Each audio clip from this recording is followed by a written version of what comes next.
کہ سفر میں آپ کا جو سب سے اہم سامان ہے نا، سب سے اہم سامان، وہ اہم دو ہیں، باقی تو بہت ساری چیزیں اہم ہیں. اب دو سامان میں سب سے اہم آپ کا بیگ ہے، کیونکہ جس حاجی کا بیگ ٹوٹ گیا سمجھ رہے وہ بیچارہ حاجی سارا سفر جو ہے اسی میں پریشان رہے گا. تو بیگ بڑا اہم ہے. اور چپل جو ہے نا، سمجھ لیں آپ کے پیر ہیں. اگر آپ کے چپل ٹھیک ہے تو پھر تو ٹھیک ہے، لیکن اگر آپ کے چپل جو ہے اگر وہ آپ کو کاٹ رہے ہیں، چپل آپ کو تکلیف پہنچا رہے ہیں، تو آپ بڑی تکلیف میں ہیں. تو اس کے لیے میں 2-3 مشورے دے دیتا ہوں.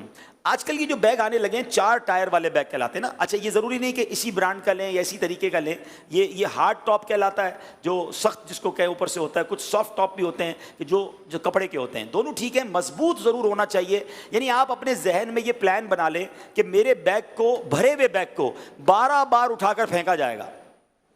12 بار اٹھا کر میرے بیگ کو پھینکا جائے گا. کیا یہ زندہ رہے گا؟ کیا یہ سلامت رہے گا؟ یہ دیکھ کر بیگ خریدے. بعض اوقات پرانا گھر میں کوئی بیگ پڑا ہوتا ہے، بہت عرصے سے سفر کیا نہیں ہوتا، کہا چلو اسی کو لے جاتے ہیں. دیکھیں کراچی سے لاہور جانا اور ہے، اور حج پر جانا اور ہے، بیرون ملک سفر کرنا اور ہے. یہ ایئرپورٹس پر اٹھا کے پھینکا جاتا ہے. ہم نے دیکھا ایئرپورٹ کے بیلٹ پر کسی حاجی کا بیگ پھٹا ہوا ہوتا ہے، کسی کا چین ٹوٹی ہوئی ہوتی ہے، کسی کا ہینڈل نکل جاتا ہے. اب وہ حاجی اس بیگ کو چلائے کیسے؟ یقین کرے بہت بڑی تکلیف ہو جاتی ہے.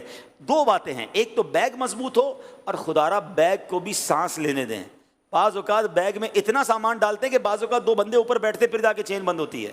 تو جب آپ کسی بیگ کو پہلے ہی اتنا بھر دیں گے تو اس کے تو ٹوٹنے کے پہلے ہی چانس ہو گئے ہیں. اگر آپ کا سامان زیادہ ہے تو 2 بیگ لے لیں. ایک ہی بیگ میں سارے جہان کا سامان ڈالنا ہے یہ نہ کریں. رسیوں سے باندھ رہے ہوتے کیونکہ چین بند نہیں ہو رہی ہوتی. تو جس کو رسیوں سے باندھا ہے تو کبھی بھی اس نے احتجاج کر دینا ہے نا. تو بیگ کے ساتھ اگر آپ نے زیادتی کی تو خود تیار رہیے بڑی آزمائش کے لیے. اور وہاں پھر آپ کو ریالوں میں بیگ خریدنا پڑے گا.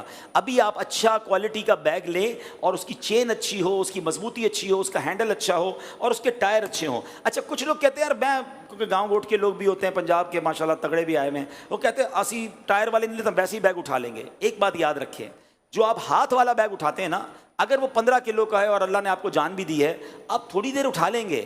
لیکن اگر آپ کو اسی بیگ کو گرمی کے عالم میں 4 کلومیٹر لے کے چلنا پڑا نا، آپ نہیں کر سکیں گے. کبھی کبھی نوبت آ سکتی ہے آپ کو بیگ لے کے کیری کرنے کی. تو بیگ ہمیشہ ٹرالی والا ہونا چاہیے. اچھا اب پہلے تو 2 ٹائر والی ٹرالی آتی تھی تو بیگ یوں لے کر ہم چلتے تھے، یہ بھی ٹھیک تھا، لیکن اس پہ بھی ہاتھ پہ بوجھ آتا تھا.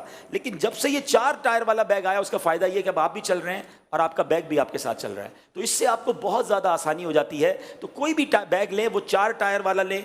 بیگ کی اچھی کوالٹی دیکھ لیجیے گا. اچھا یہ مین چیز میں نے بتائی. دوسری اہم چیز ہے آپ کے چپل. دیکھیں ہمارا پرابلم پتہ ہے کیا ہے کہ ہم میں سے ایک تو بہت بڑی تعداد پیدل چلتی نہیں ہے. میں ایک اور مشورہ دے دیتا ہوں حاجیوں کو کہ اب آپ نے، جب تک آپ کی فلائٹ نہیں ہے، روزانہ 2 سے 3 کلومیٹر چلنا شروع کر دیں. ورنہ وہاں جا کر جو چلتا ہے تو کبھی اس کے پیر میں چھالے، کبھی اس کی بہت جگہوں پر ریشز ہو جاتے ہیں.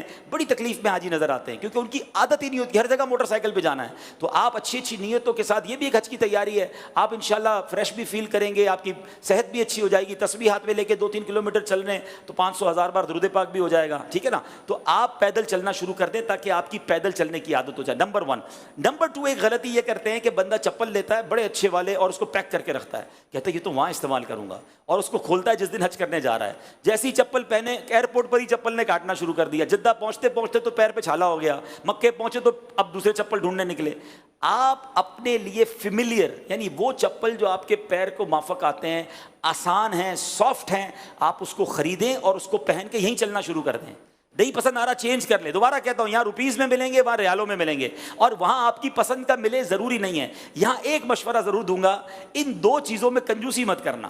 ہاں بیگ بھی اچھا سستا روئے ایک بار اور مہنگا روئے بار بار. تو آپ تھوڑا مہنگا بیگ، سستا روئے بار بار. ہاں الٹا ہو، دیکھو میں نے بھی الٹا کہہ دیا. سستا روئے بار بار اور مہنگا روئے ایک بار. تو مہنگا لے لیں، اچھا لے لیں، کوالٹی کا لے لیں. چپل پہ بھی یہی کیجیے گا. چپل بھی آپ کو 50-100 روپے کی بھی مل جائے گی اور 500 روپے کی بھی ملے گی. لیکن یہ چپل آپ نے کام آئے گی، آپ کو بہت چلنا ہے، چلنا ہی چلنا ہے اور کام کیا ادھر.